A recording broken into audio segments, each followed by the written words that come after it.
that if you want to do or adopt some positive habits, make those things easily accessible to you. And if you want to leave your bad habits, to make those things difficult for you.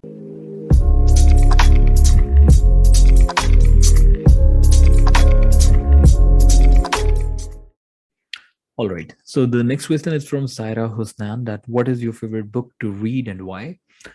Well, uh, there is no need to say that my favorite book is the Holy Quran, and I always keep that with me here on my table as well.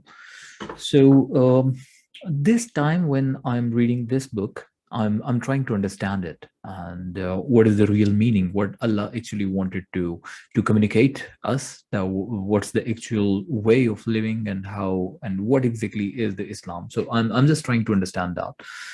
Before that, like from the childhood, I was reading it in Arabic, and of course, Arabic is not my language. I do not understand that at all, but I was just doing it for sawab purpose. And we are so habitual. I mean, it's so common in Pakistan that everybody is reading it out, is reciting Holy Quran, but they are not understanding what is the real meaning of that. We should understand that everybody understands, and that everybody claims.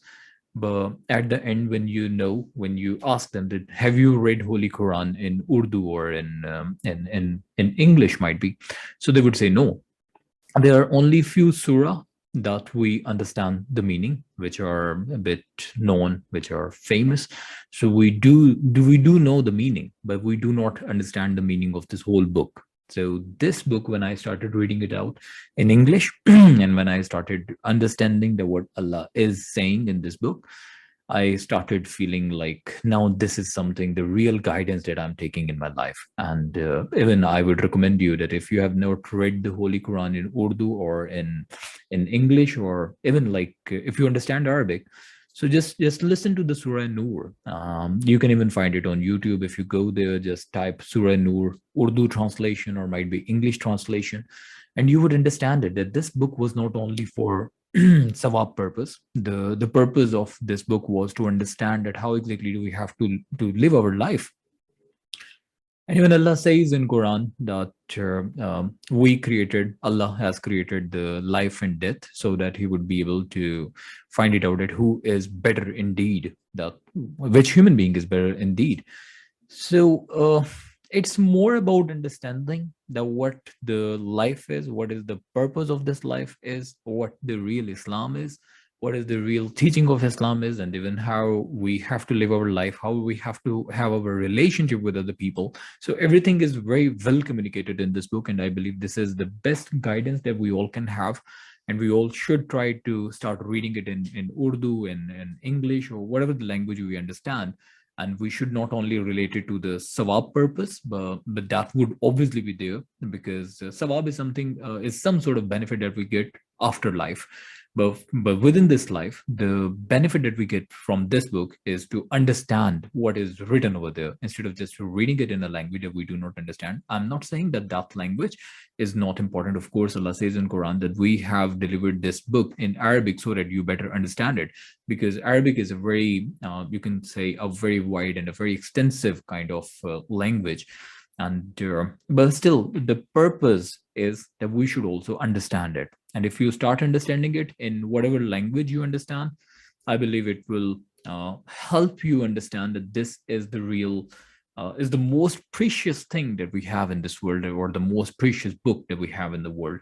So it's my favorite book because of the obvious reasons. But sure, if you want to give me, if you want me to give you any an answer of this question from this from other perspective, might be from your self grooming or things like that, so I would recommend you one book which I just recently completed, and the title of the book is Atomic Habit. It's a very good book to read, and I would also highly recommend you to read it, because in Atomic Habit, they mention that if you want to get successful in your life, so it's not like developing the habit which are really big in nature, which are really difficult to adopt for everybody. It's very easy that you just simply do the tiny steps to achieve big things. Just like if you want to go to gym, so we consider that we have to spend 1 hour over there. Even if we plan to go to the morning walk, it seems like it's a very hectic thing, and we cannot manage our time. We cannot manage 1 hour, 2 hour for this whole activity, or even 30 minutes for this whole activity. So this book says that if you can't do it for 1 hour, just do it for 2 minutes. Might be develop your habit. And this book also explains a very good lesson that I got from this book is that the things that you want to do, keep those things handy, keep those things in front of you, make those things easier to access.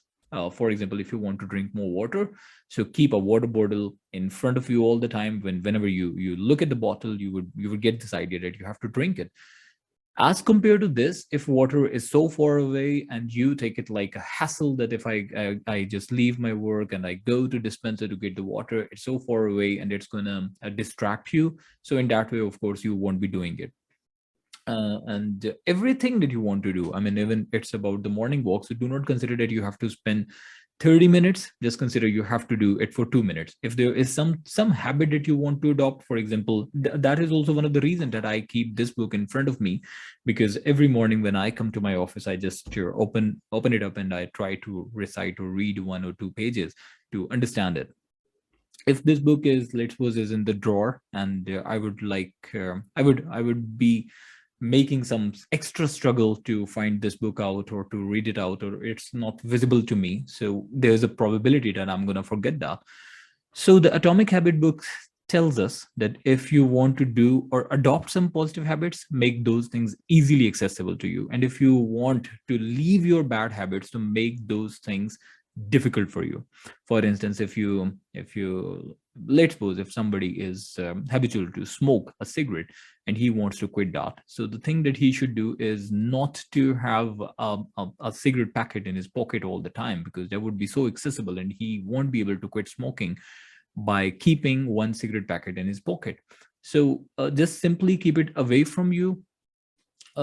Even if you want to leave it, just of course it's not like you just quit it on the click of the finger. So just minimize it first, make it more and more difficult for you. Instead of buying one packet, try to buy one cigarette. Might be I'm not suggesting even do not try to buy one cigarette at all, but the thing is, make it difficult for you and least accessible to you for all the things that you do not want to do. Every bad habit, for example, if it's the, let's suppose it's the Netflix that you watch a lot, so just watch it on your laptop and keep that laptop away from you, and try to use your cell phone more, and do not start watching Netflix on your cell phone, because if you'll do that, it means Netflix is all the time accessible to you.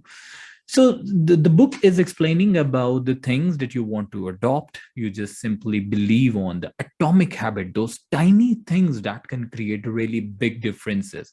And it's not about doing all the work today, it's about doing some part of the work on daily basis. And the book also says that try to improve yourself 1%, only 1% in one day. That's how you will be improving approximately 37% in the whole year.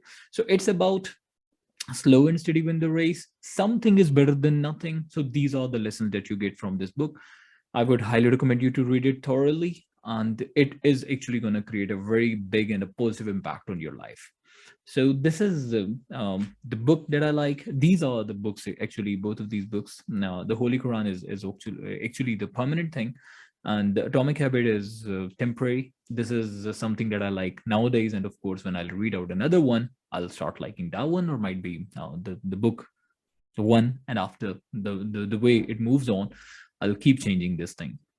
But for now, I would recommend you to read out Holy Quran and try to understand it. Number two is my recommendation for now is Atomic Habit. And next time when I'll read another book, I'll definitely recommend you that as well. So till then, I hope I've answered your question. Till then, take care, stay blessed. Bye bye. Allah Hafiz.